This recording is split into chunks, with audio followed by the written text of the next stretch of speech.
You are irritating me. What is wrong with you? I don't want you anymore.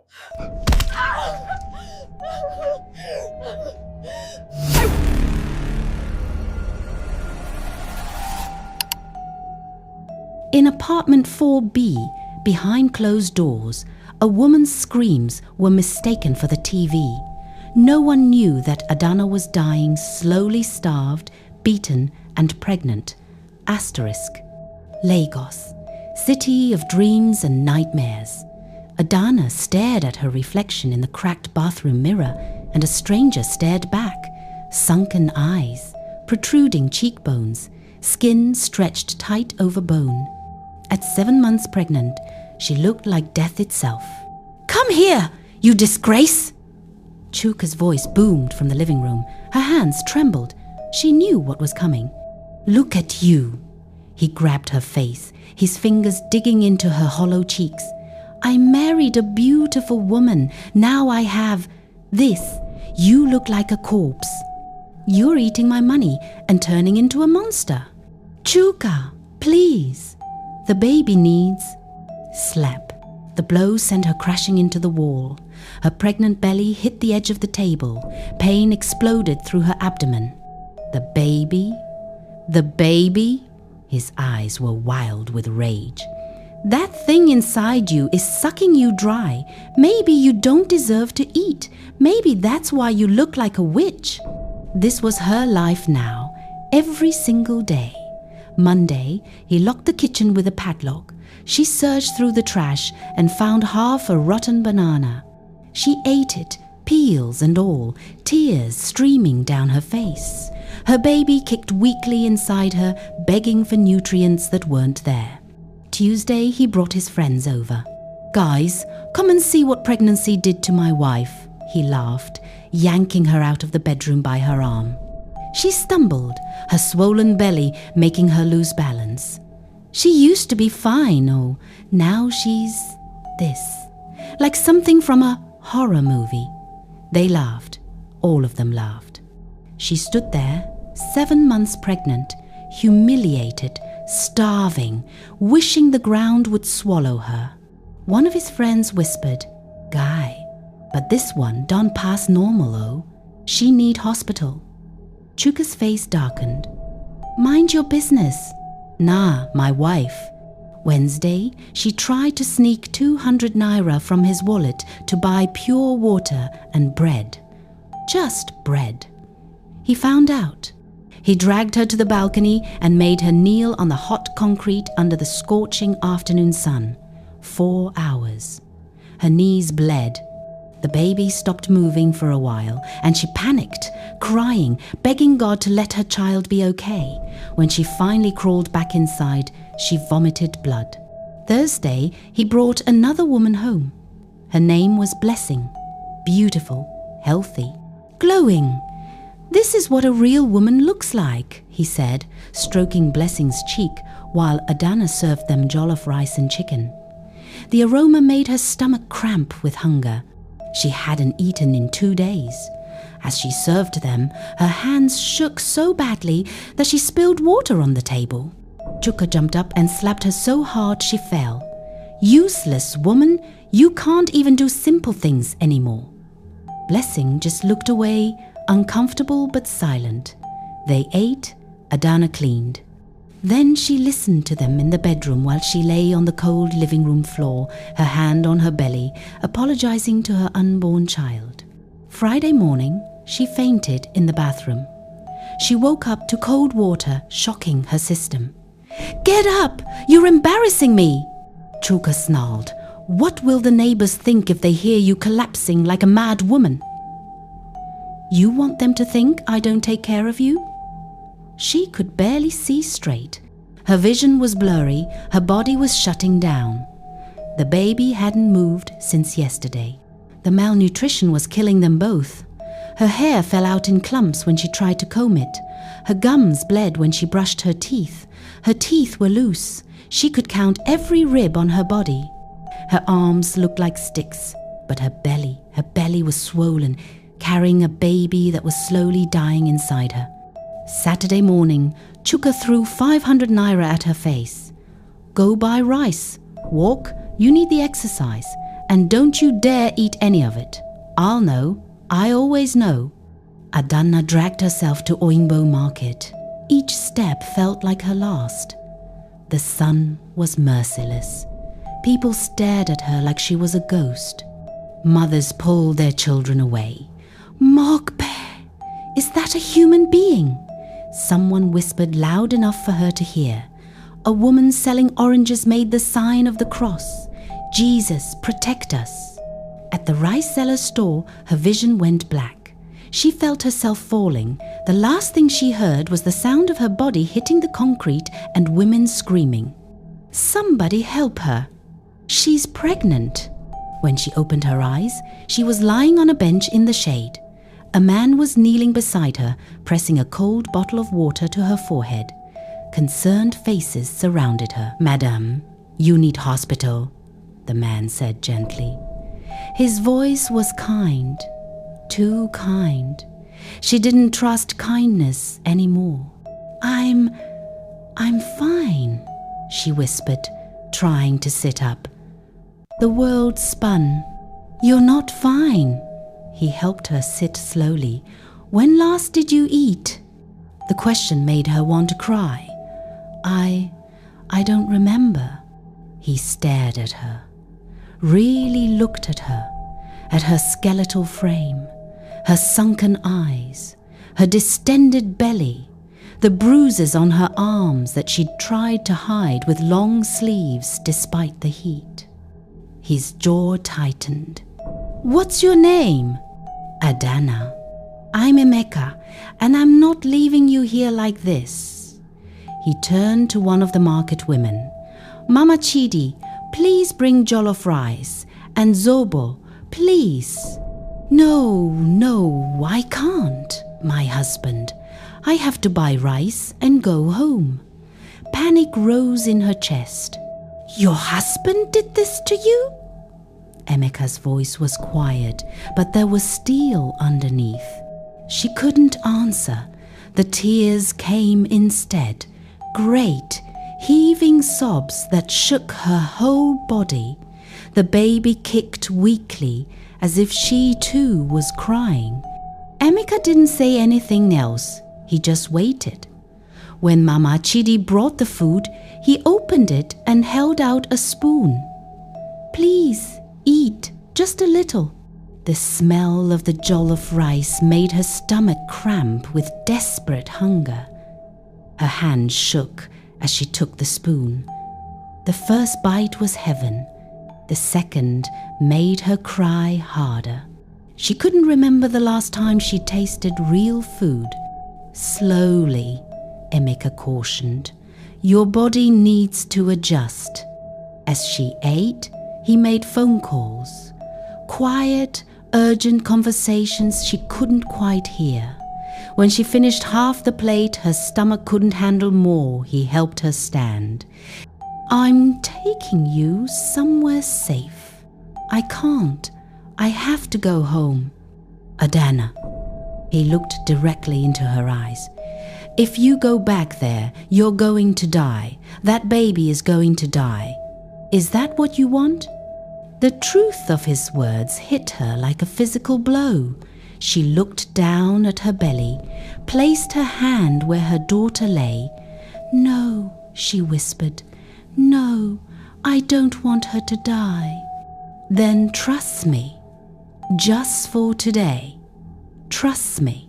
Something in his eyes' genuine concern, not pity, made her nod. Emeka took her to a private hospital in Ikoyi, not a government hospital, a real hospital with air conditioning and clean sheets and doctors who didn't look overwhelmed. The doctor who examined her was a woman with kind eyes who held Adana's hand while she explained how serious things were. Your body is severely malnourished. The baby is undernourished. You're both in critical condition. We need to admit you immediately. This is life or death. I don't have money. Already handled, Emeka said from the doorway. Don't worry about money. Just focus on getting better. That first night in the hospital, after they'd given her IV fluids and medications and actual food, Adana lay in the clean bed and cried. Not from pain this time, from relief.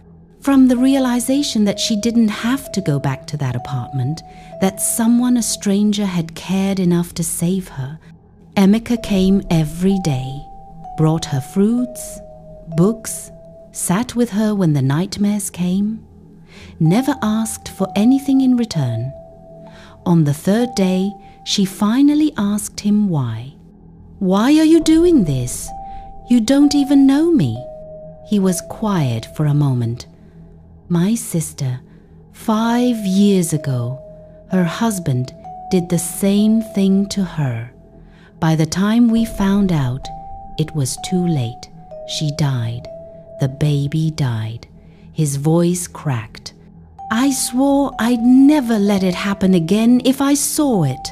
I saw it in you. I couldn't walk away. I'm sorry about your sister." "Don't be sorry. Just get better. Live. That's all I want." Over the next 4 weeks, Adana slowly came back to life. Her body healed. Her skin regained color. Her hair started growing back. The baby's movements became stronger. The doctors were amazed by her recovery. "You're a fighter," they kept saying. But Emeka knew the truth. She wasn't fighting for herself. She was fighting for her daughter. Chuka never came, never called the hospital, never reported her missing. It was like she'd never existed to him at all. That hurt worse than the beatings sometimes. The proof that she'd never mattered. Emeka did something unexpected. He hired a lawyer. "We're getting you a divorce, and we're going to make sure he never touches you again." "I can't afford." I said, "Don't worry about money." He smiled. "I own 3 businesses, Adana. Money is not the problem. Justice is what we're after."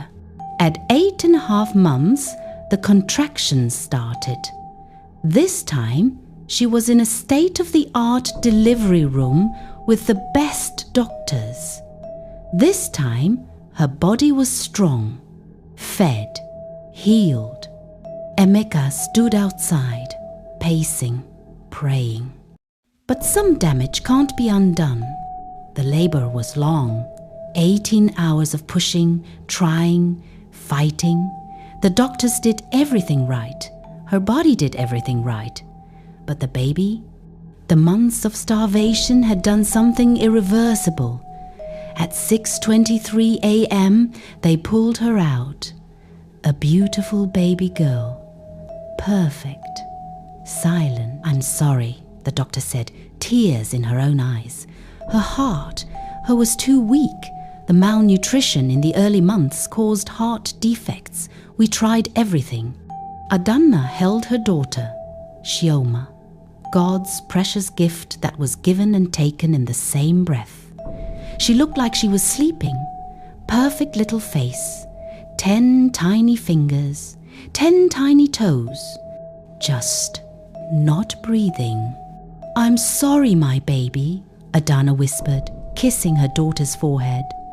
"Mama fought so hard for you. Mama tried. I'm so sorry I couldn't save you." The grief was an ocean. It swallowed her whole.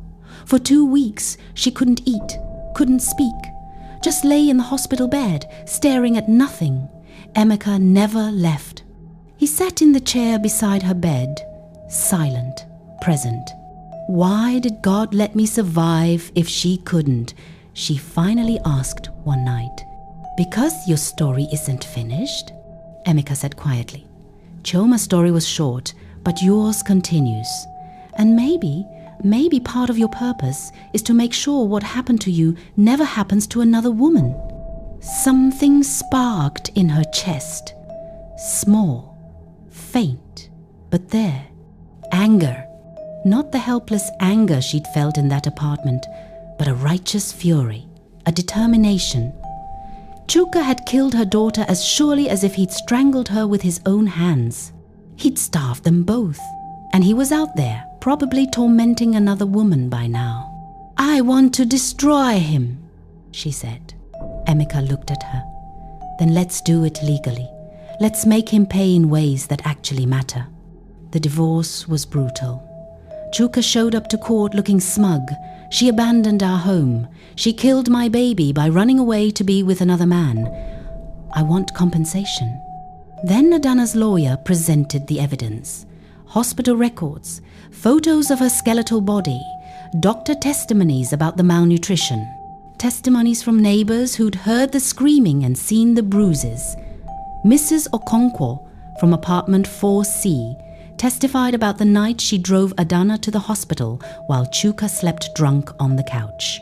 The judge's face grew darker with each piece of evidence. When they showed the autopsy report, cause of death, cardiac arrest due to congenital heart defects resulting from severe prenatal malnutrition, Chuka started sweating. "Mr. Okafor," the judge said, his voice like ice, "you didn't just abuse your wife, you killed your child. If the prosecution wanted to, they could charge you with manslaughter." Chuka's lawyer jumped up. "Your Honor, sit down." The judge wasn't interested. Divorce granted. Mrs. Okafor gets the apartment, the car, and 70% of all marital assets. Mr. Okafor, you're ordered to pay 5 million naira in damages for medical expenses and emotional distress, and I'm issuing a restraining order. If you come within 200 meters of this woman, you'll be arrested. Chuka's face went purple. 5 million? That's my life savings. That which destroyed my life. And one more word and I'll hold you in contempt. Get out of my courtroom. Outside, Chuka tried to approach Adana. Emeka stepped between them. "Walk away. Now. This is your fault," Chuka screamed. "You stole my wife. You turned her against me. I saved her life," Emeka said calmly. "Something you never cared about. Now walk away before I make you." Security escorted Chuka out while he screamed threats and insults. Adana watched him go, feeling nothing. He had no power over her anymore. He was just a small, pathetic man who'd lost everything. She, on the other hand, was about to begin. Emeka helped her set up a business, a catering company. She'd always loved cooking back when she was allowed to eat. Starting small, she cooked for parties, weddings, corporate events. Her jollof rice became legendary. Within a year, she had 3 employees. Within 2 years, she opened a restaurant in Lekki. Within 3 years, she had 4 locations across Lagos. The money came. Not just came flooded in. Her restaurants were always packed. She expanded into event planning, then into real estate. Emeka taught her about investments, stocks, properties. She was a quick learner and even quicker to take risks. By year 5, Adana had built an empire. Restaurants, event centers, rental properties. She was worth over 200 million naira. She moved into a penthouse in Ikoyi with floor-to-ceiling windows and a view of the lagoon. But the best part? She started a foundation, the Chioma Foundation for Domestic Violence Survivors. She funded safe houses where abused pregnant women could escape. She paid for their medical care, their legal fees, their job training. She gave them what Emeka had given her a chance to start over. Every woman who came through her foundation left with skills, money, and most importantly, hope. One evening, 7 years after Chioma's death, Adana was leaving her flagship restaurant when she saw him, Chuka. He was thinner, older, working as a security guard at a bank. His uniform was wrinkled, his eyes were dead, He was standing on the street corner, smoking a cigarette. He saw her too. Saw the designer dress, the expensive jewelry, the driver holding the door of her Mercedes G-Wagon open. Recognition dawned on his face, followed by shock, then rage. He started walking toward her.